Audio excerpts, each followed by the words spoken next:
Esta tarde tenemos un invitado especial, es un colega médico, el doctor Giovanni Anderson Galindo. Él es médico de la Universidad del Bosque, actualmente cursa una especialidad en medicina familiar y es espírita de niño.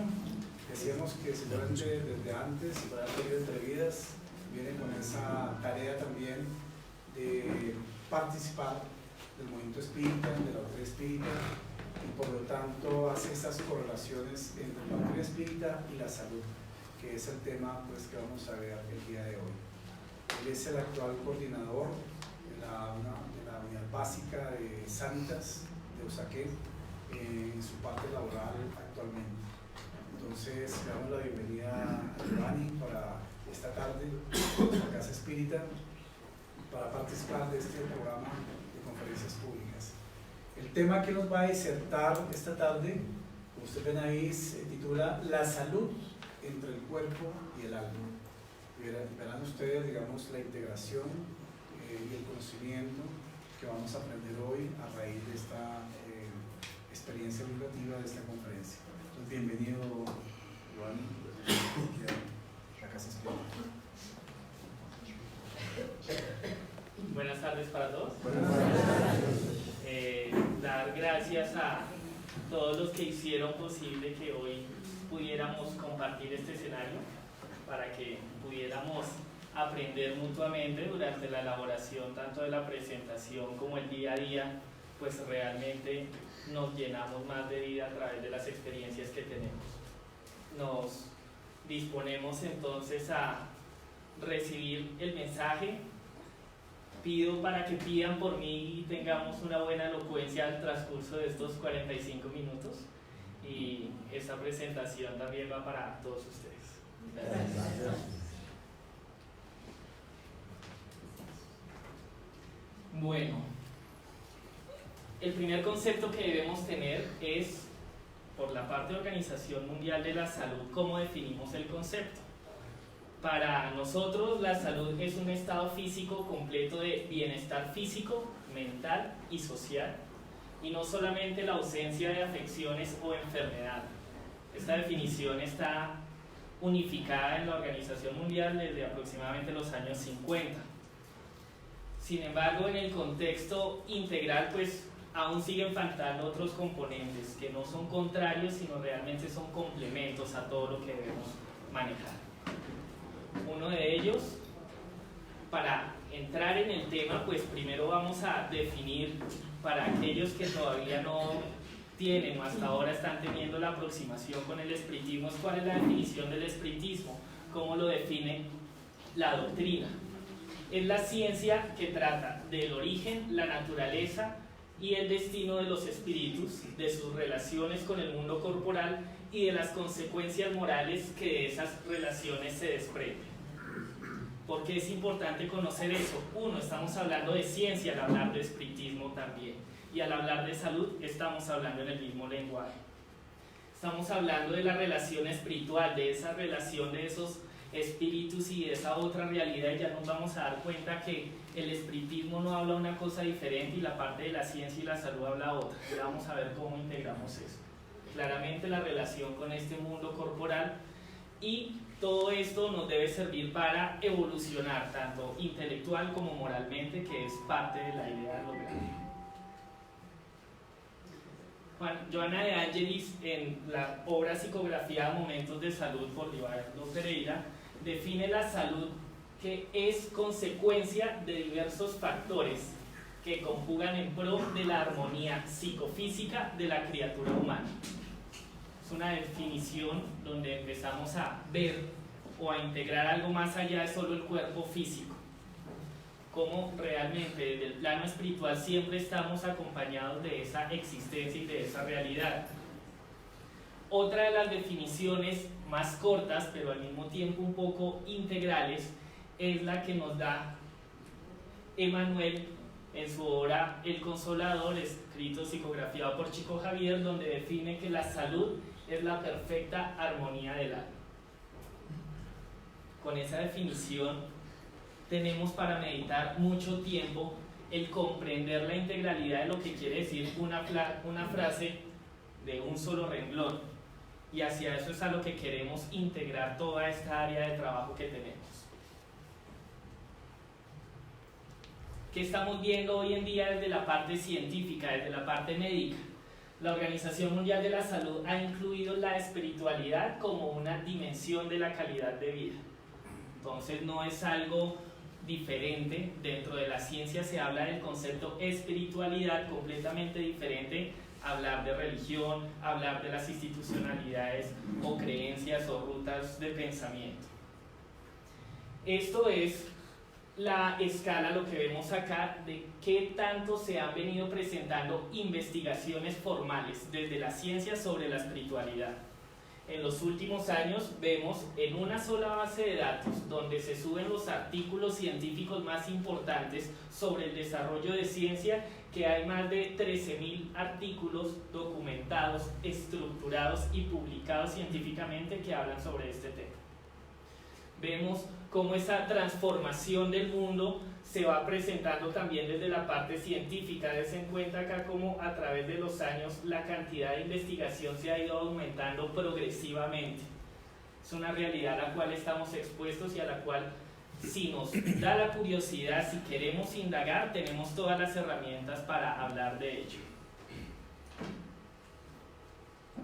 ¿Cómo define la parte médica el término de espiritualidad? Y también es como para que analicemos cuál es esa postura de la ciencia. Algo que debe quedar claro es que en ningún momento la ciencia pelea con la espiritualidad. Hay de pronto algunos pensadores, algunos científicos que tienen su postura personal, pero realmente la ciencia es muy amplia en recibir todo este tipo de conceptos.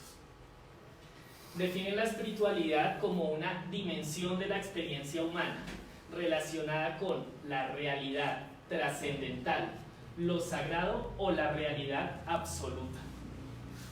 La espiritualidad está íntimamente relacionada con valores, el significado y el propósito de la vida. Esta fue una publicación que realizó la Asociación Mundial de Psiquiatría en una edición del 2016 sobre cuál es la postura de esta dimensión. Sobre este concepto, démonos cuenta que estamos hablando o estamos aceptando desde la ciencia una realidad absoluta.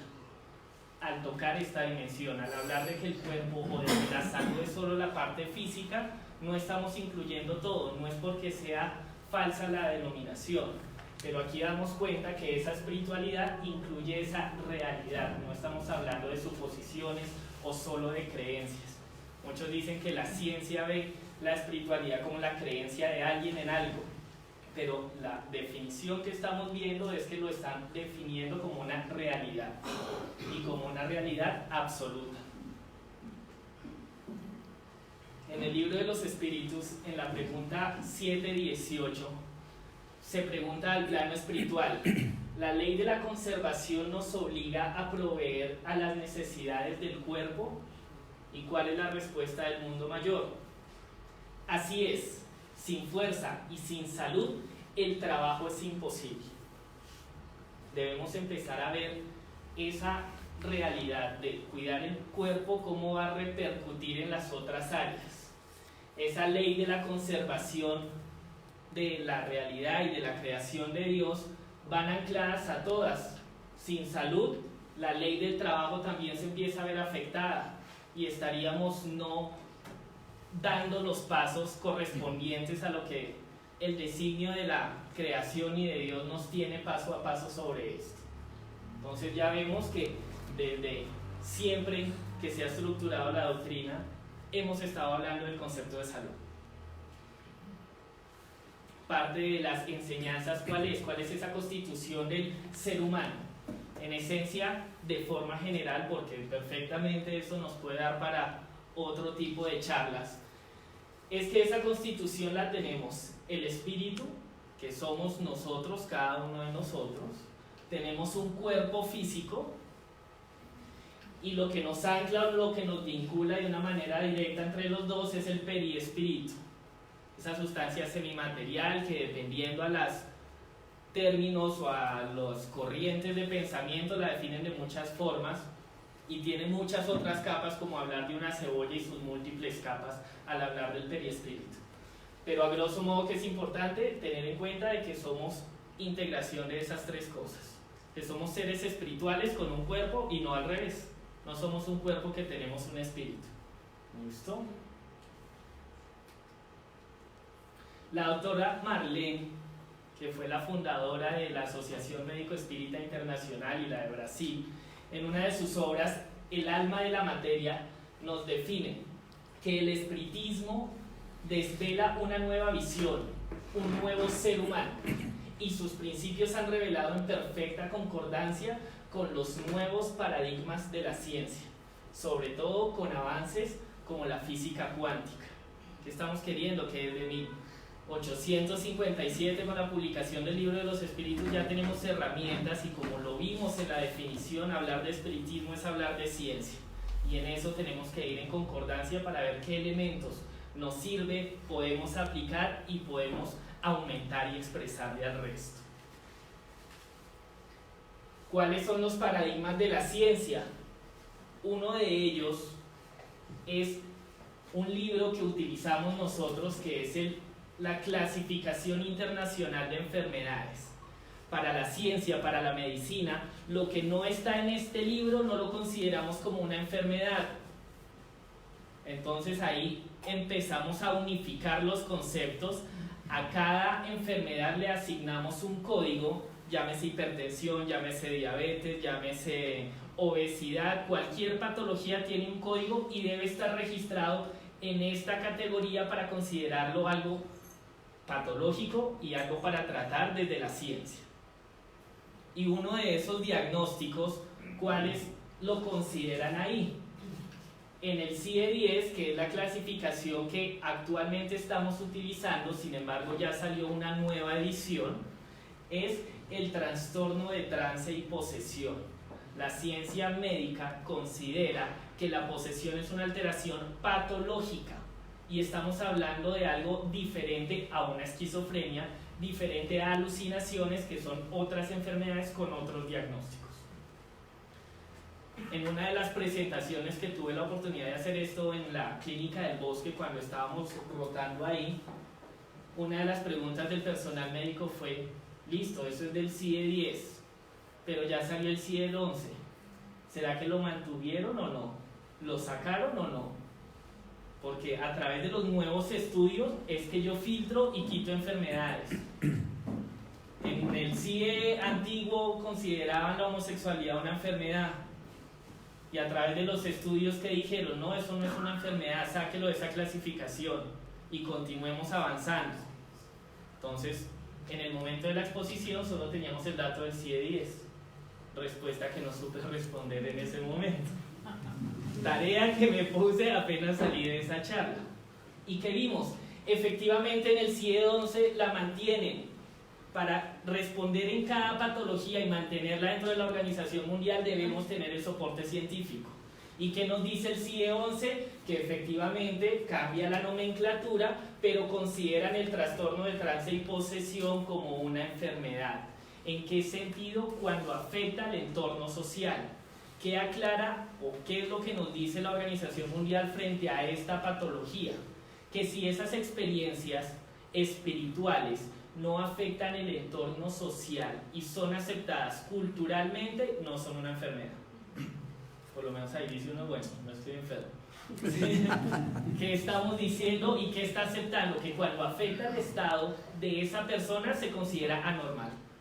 Entonces, por un lado, están aceptando una realidad que va armónica con el ser humano y una realidad que va anómala, pero lo estamos hablando desde la ciencia.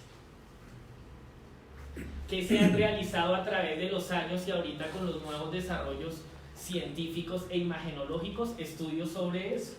Tenemos investigaciones sobre neuroimagen en mediums, cuál es el comportamiento del cerebro en esa relación, cuál es el estado y cómo se comporta el cerebro durante los estados de trance, empezar a comprender esa realidad. Y eso, vuelvo y reitero, es lo que estudiamos nosotros desde la ciencia. Es ahí donde debemos entender que no son dos cosas aparte. Posiblemente no es muy frecuente, pero realmente se puede hacer todo el tipo de socialización y evidencia frente a eso. Claramente los estudios son positivos. Hay algunos casos donde efectivamente se han hecho experiencias con diferentes mediums de diferentes corrientes. Sabemos que no todos los espiritistas son mediums, ni todos los mediums son espiritistas, ¿sí? Entonces se ha tenido este tipo de experiencias y la respuesta de los mediums espíritas o espiritistas son los que han tenido un mejor resultado en este tipo de estudios. ¿Qué nos dice Joanna Angelis también en momentos de salud? La preservación de la salud demanda cuidados preventivos, constantes y terapéuticos permanentes, que no va en contra con lo que decimos nosotros a un paciente en cualquier escenario. Por favor, cuídese, tenga sus conductas y esté pendiente de todo eso. Hay a quienes no les gusta atender a un tipo de pacientes, ¿por qué? Porque no se cuidan. ¿Por qué? Porque ya no me escucha. ¿Por qué? Porque ya no hace caso. ¿Qué es lo importante? Que usted tenga en cuenta absolutamente todas estas herramientas para conservar su salud.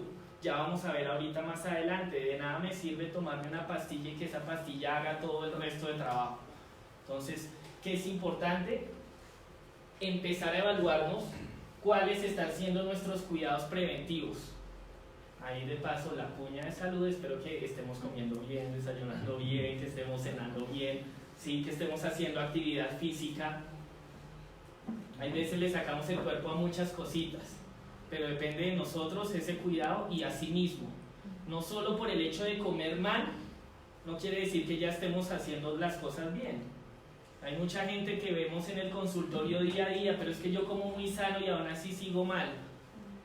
Pero nomás los horarios, los hábitos que deben tener para las cosas ya no están funcionando bien.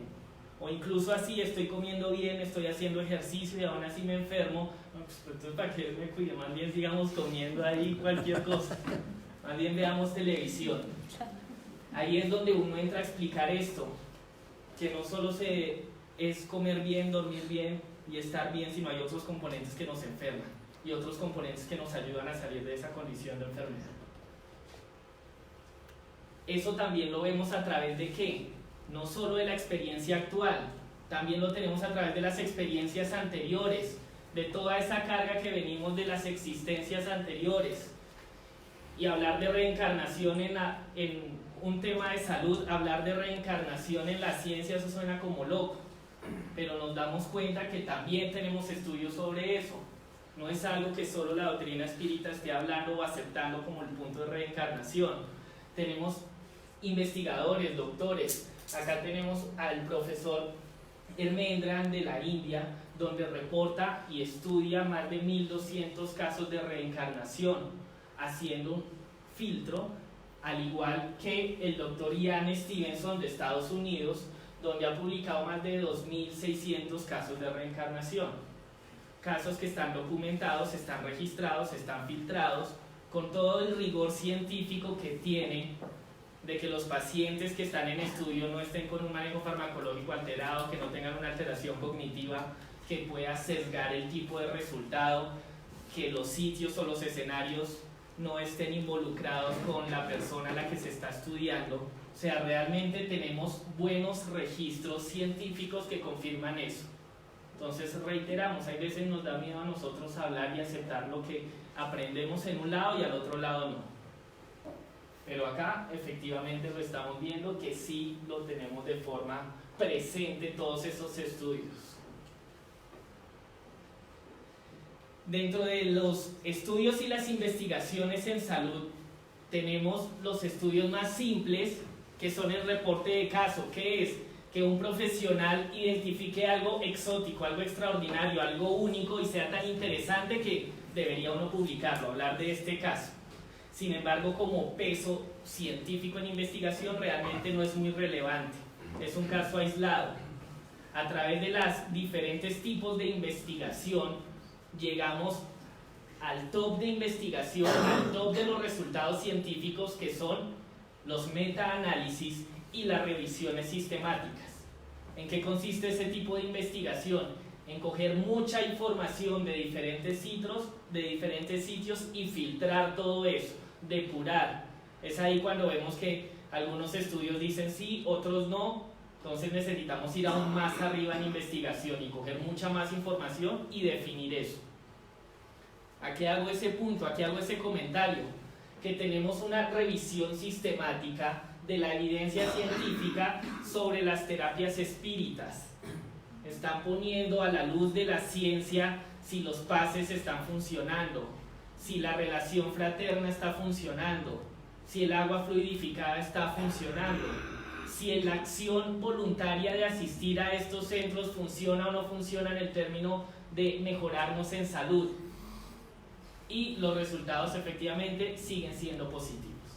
A pesar de todo esto, en una investigación no queremos siempre apuntarle a que sea lo correcto, que sea la verdad. Posiblemente después de muchos estudios puedan el resultado ser: eso no sirve, eso es falso, eso no es. Para eso hacemos la investigación, no solo para confirmar lo positivo, sino si hay algo que estemos creyendo y que no sea correcto a través de la luz de la razón, pues empecemos a depurar eso. Pero estos estudios nos dicen que sí hay efectividad, que sí hay beneficio, que la salud sí mejora, que el tipo de terapias espíritas sí funcionan también, la relación fraterna con otras personas sí funciona, el concepto de amar sí funciona, como los buenos pensamientos, como las buenas acciones, como el buen deseo evita un riesgo cardiovascular, cómo evita de que se infarte una persona y cómo el tiempo de hospitalización es menor en un paciente que tiene una conexión con esa realidad espiritual. Tenemos otros estudios, otras publicaciones científicas que nos muestran que cómo se empiezan a comportar las moléculas y las células del cuerpo con la terapia, por ejemplo en este caso, de lo que hacemos dentro de la doctrina como la terapia de los pases, cómo esa imposición de manos genera de que se bloqueen las bacterias, de que las células que estén enfermas empiecen a transmutar y a mejorar. Los niveles de sangre, algunos componentes, hemoglobina, hematocrito, componentes sanguíneos, cómo se aumentan a través de esa imposición de manos. Y vuelvo y digo, no lo estamos hablando solo desde la doctrina espírita, sino desde las corrientes científicas que nos están demostrando eso. Cómo esas células proliferan, cómo se mejora una vida a través de la terapia, de la imposición, de la acción que estamos haciendo, del deseo que tenemos. En el Evangelio según el Espiritismo, en el capítulo 17, nos hablan sobre cuidar el cuerpo y el espíritu. ¿Qué nos dice el plano espiritual? Amad vuestra alma, pero cuidad también el cuerpo, instrumento del alma. Ignorar las necesidades que la propia naturaleza indica es ignorar la ley de Dios. Debemos estar conscientes de toda nuestra acción, de esos pecaditos de no cuidarnos en la salud, también cómo están repercutiendo en toda una evolución, en toda una existencia que tenemos en este momento. Es importante lograr identificar todas estas herramientas, lograr darle la validez con cada acción que tenemos, cómo es ese agradarle a Dios, cómo es cumplir esas normas, esas leyes. Cada acción, posiblemente uno no relaciona mucho tener un plato de comida en la mesa y decir que eso le hace bien a su evolución. A veces el hambre le gana a uno y no, prefiero primero comer y después sí. Le gasta uno más energía hay veces cuando tiene hambre. Tiene hambre y el mundo se puede paralizar porque necesito comer, ya se me pasó la hora, ya necesito algo y ahí sí le gasto energía. Y tengo que hacer esto, pero primero tengo que comer, ahí sí me desgasto en todo esto. Pero podemos hacer lo mismo en el sentido contrario, en el tener el alimento ahí, qué tanta energía le estoy gastando, qué tanto positivismo le estoy dando a que realmente tuve mi plato de comida en el horario que es, en las condiciones en las que fueran, para poder seguir. No solo es cuestión y es necesario dar las gracias, sino también eso hace parte de su proceso de evolución. ¿Cuál va a ser parte de la tarea? ¿Qué nos dice también Johanna de Angelis? La criatura humana se convierte en lo que piensa, en lo que sustenta con su mente y desarrolla hasta la fijación. Lo que usted piensa, lo que usted siente, eso es lo que está proyectando y convirtiendo eso en su cuerpo. Toda la parte de esos estudios neurológicos, cómo funcionan, pues a través de las corrientes eléctricas para que un escáner lo pueda identificar en una máquina. Pero así mismo se comporta todo el cuerpo. Su pensamiento es lo que está generando usted en cada célula de su cuerpo. Entonces piense hoy cómo ha nutrido usted energéticamente las células de su cuerpo, cuáles han sido sus pensamientos del día de hoy. Hay veces, mi gran prueba y siempre la pongo a diario, es el medio de transporte público. Se sube en un bus y yo, Dios mío, por favor, deme fuerza para no estar en una hora pico desequilibrado, ¿sí? Ahí es donde uno sale bien, tranquilo, coge el sistema de transporte público y llega a la casa que ya lo que no lo cansó toda la jornada de trabajo, el solo transporte ya tuvo a uno para cansar. Y es que es pensar en eso, es empezar a cuidar nuestros pensamientos también. Pensar en cada parte de su cuerpo cuando esté sano.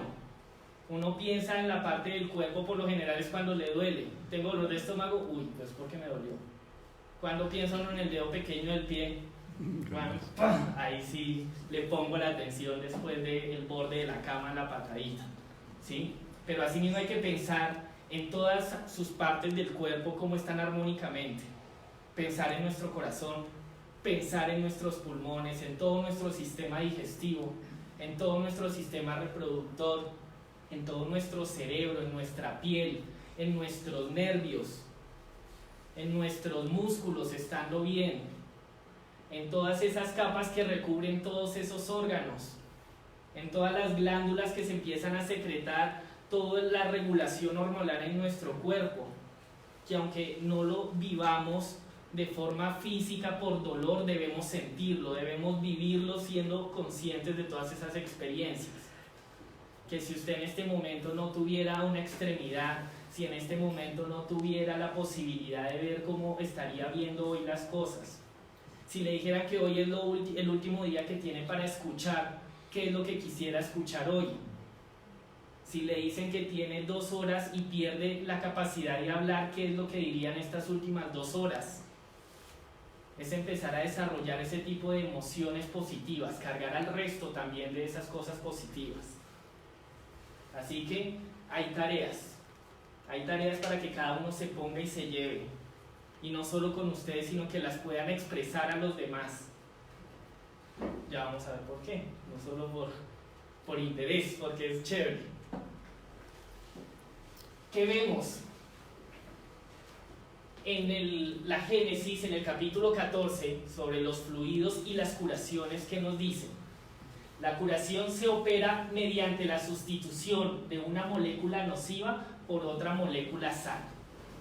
Lo estábamos hablando hace unos años atrás y es lo que hoy la física cuántica confirma, que el daño celular es la morfología, la estructura, que hay una molécula, una estructura que está turbia y por eso se daña. ¿Y cuál es el efecto de todas las pastillas? ¿Cuál es el efecto de los medicamentos? Cambiar ese tipo de estructuras, ese tipo de ambientes, para que haya unas moléculas sanas.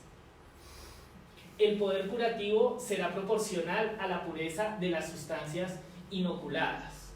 ¿Qué estamos diciendo ahí? Una de las partes es la intención, en qué entorno me estoy juntando. Es como una piscina, dependiendo a las características de la piscina, si yo me meto ahí, me voy a impregnar de eso.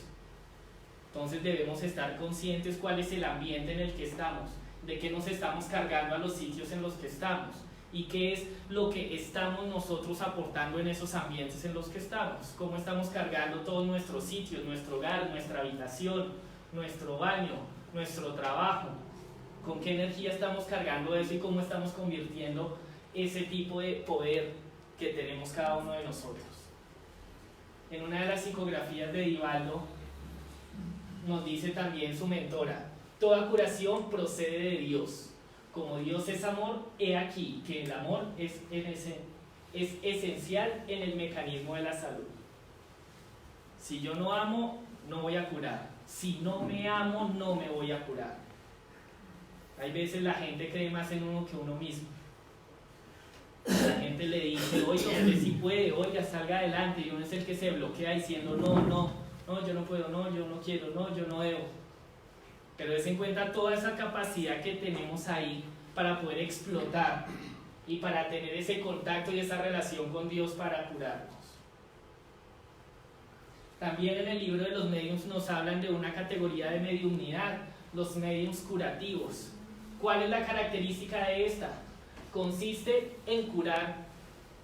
Pónganle atención porque hay veces no todos los mediums saben que son mediums. No por el hecho de conocer o tener la información ya nos convierte en algo y viceversa. Hay muchos mediums que no saben que lo son. Démonos cuenta de alguno de estos. ¿Qué nos dicen los mediums curativos? Consiste en curar con un simple toque, con la mirada e incluso con un gesto, sin el auxilio de ninguna mediación. Esa acción, ¿cuántas veces no la vemos de forma inconsciente? El decirle una palabra o darle una palabra de apoyo y de tranquilidad a otra persona que pueda evitar que se suicide. Una palabra de afecto, una expresión, un abrazo. Volvemos a lo mismo, la enfermedad no es solo biológica. Tenemos enfermedad en muchas dimensiones del ser humano. Y todos tenemos la misma capacidad de poder efectuar o influir en esas otras dimensiones.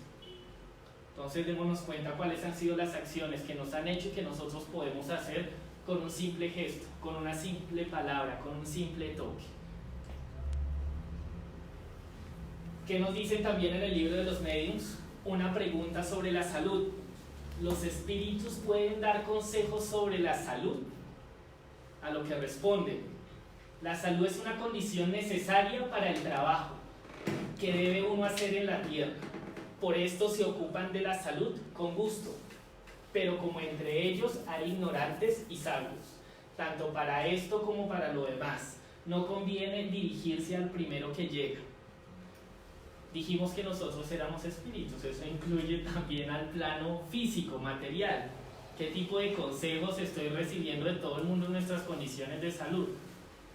Y del plano espiritual igual. ¿Cuáles son las recomendaciones que estamos recibiendo o consejos de salud? Ahí va también parte de la importancia, otra cuña médica, vayan al médico a hacerse un chequeo, ¿sí? No solo nos visiten cuando estén mal, es bueno cuando están bien también. Y escuchar los consejos en la mejor condición es potencializar lo que ya tenemos. Y se pueden hacer muchas cosas. No es solo decirle a una persona, oiga, vamos a comer cuando no hemos comido, sino si ya comemos, listo, también mejoremos eso. El tipo de información lo podemos recibir por inspiración desde el plano espiritual. Y asimismo a través de las conversaciones, de los controles, podemos fortalecer esas condiciones. Otro de los milagros que está escrito en la Génesis, realizado por Jesús, dentro de los miles que están descritos en la Biblia, en los Evangelios,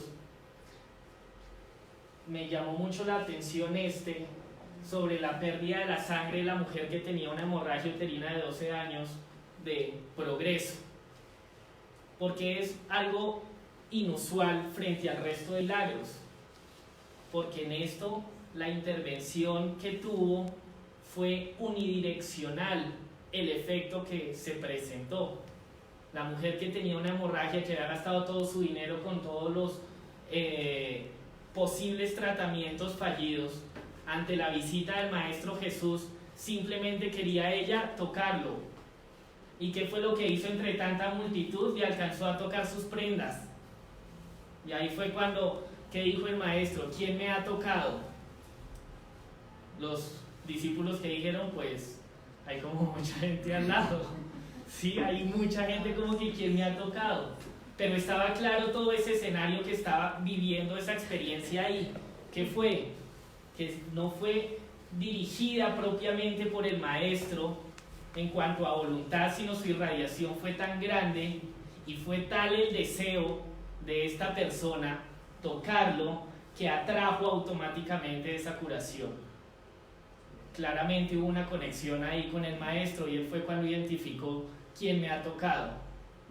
Y cuando se juntaron, cuando se vieron qué fue lo que dijo él, tu fe te ha salvado.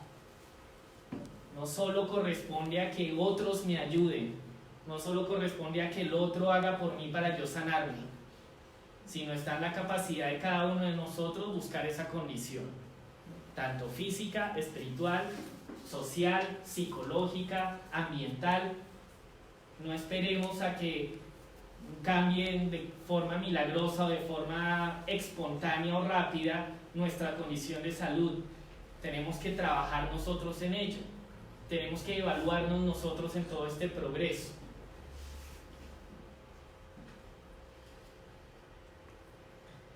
En una de las obras de Enfermedad, Cura y Salud hablamos de las reglas de la salud. Ahí cuáles resaltan: 1. Mantener actividades edificantes y sanas. La acción edificante ya nos empieza a curar. Así uno no crea absolutamente nada de la espiritualidad, es un consejo médico que uno hace, que me duele la rodilla, me duele el hombro, dolor de hombro, vaya a terapia, a moverlo, a activarse. Me duele las rodillas, me duele el abdomen, hace mucho que no he tenido cómo evacuar, haga movimiento, actívese.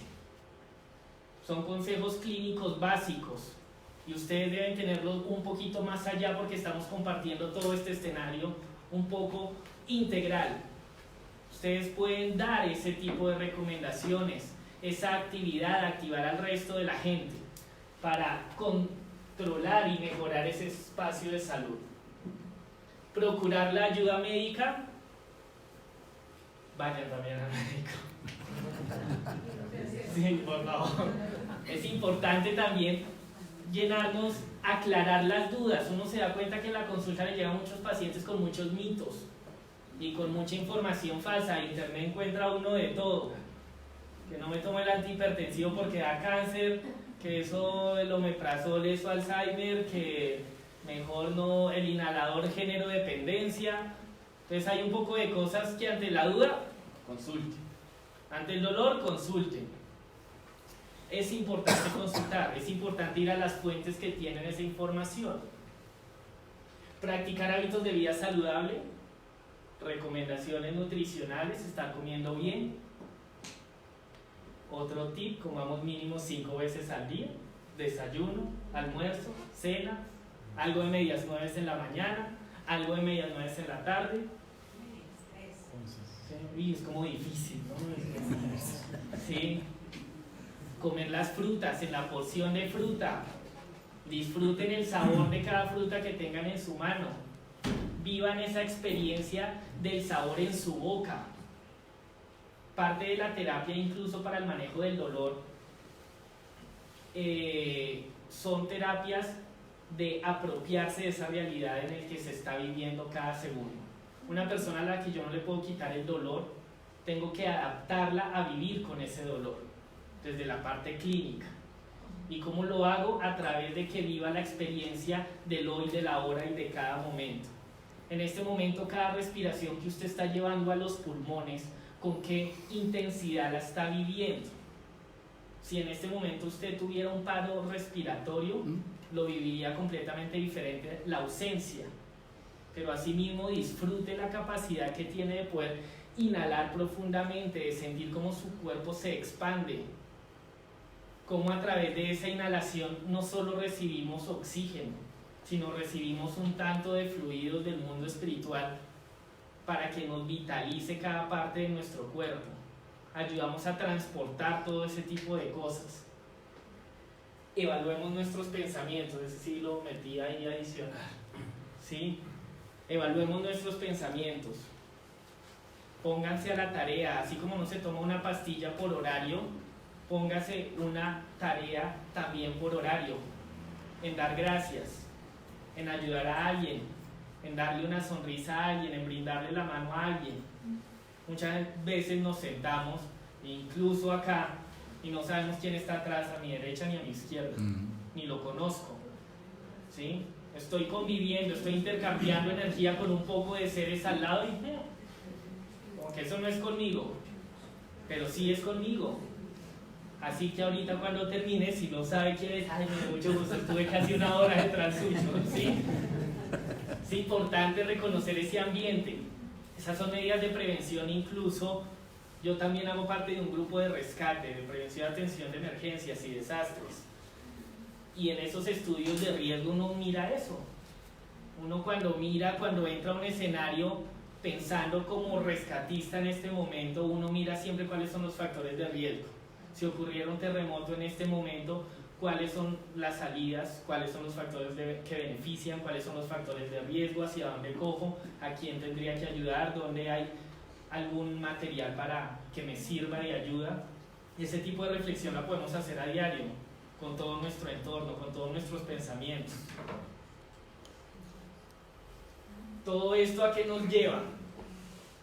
Una de las máximas extraídas de las enseñanzas de los espíritus, que está en la obra de ¿Qué es el espiritismo?, es que el verdadero espiritista no es aquel que cree en las manifestaciones, sino aquel que aprovecha las enseñanzas dadas por los espíritus, pues de nada sirve creer si la creencia no le hace dar un paso al frente en el camino del progreso y si no le torna mejor hacia su prójimo. Y para terminar, uno de los mensajes del Maestro Jesús: devolver la salud a los enfermos, resucitar a los muertos, curar a los leprosos, expulsar los demonios, dar de gracia lo que de gracia recibiste. Muchas gracias.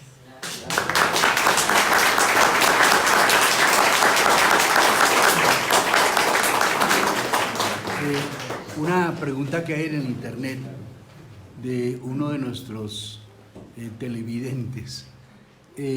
Claudia Preciado hace la pregunta de cuál es la relación entre estas expresiones de contagio que hay en la humanidad con el espiritismo. Está hablando concretamente del caso del coronavirus. ¿Qué es importante? Entender el engranaje universal, el entender que la realidad no solo es el aquí, el ahora y esta existencia material.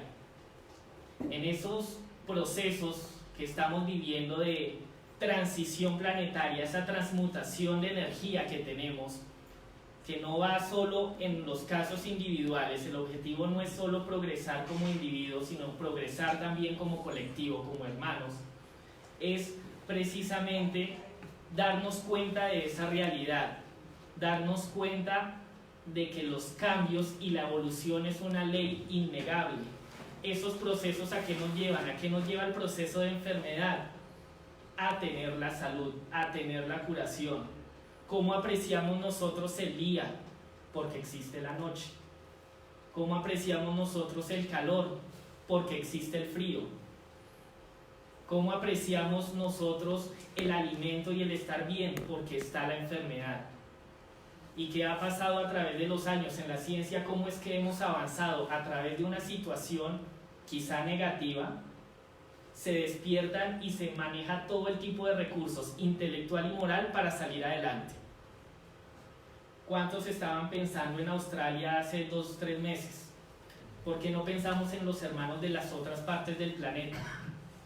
¿Cuáles pueden ser esas señales? Oiga, ocurrió algo negativo, pero ¿eso a qué nos lleva? A que todo un colectivo, todo un planeta piense y mande toda esa energía positiva hacia allá.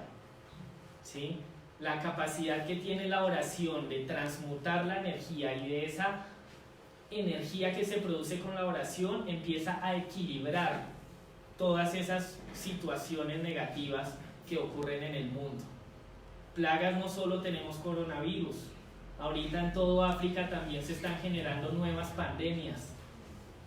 Y todo eso ¿a qué nos lleva? A empezar a reflexionar y a tener que hacer algo. ¿Y cómo hacemos algo? Empezando por nosotros. Pero no es suficiente, es necesario, pero no suficiente empezar con nosotros.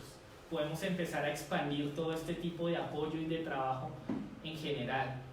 Con el coronavirus, que nomás las medidas de higiene son importantes. Mucha gente que no se lavaba las manos ya ahorita por ese temor empieza a lavarse las manos.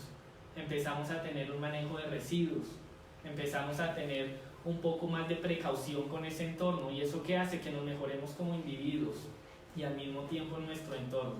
¿Cuál es la relación? Todo tiene relación con todo. El bien el mal, lo bueno, lo malo, la enfermedad, la salud, todos son procesos de enseñanza que nos llevan a un proceso de evolución día a día. Muchas gracias. ¿Alguna otra pregunta?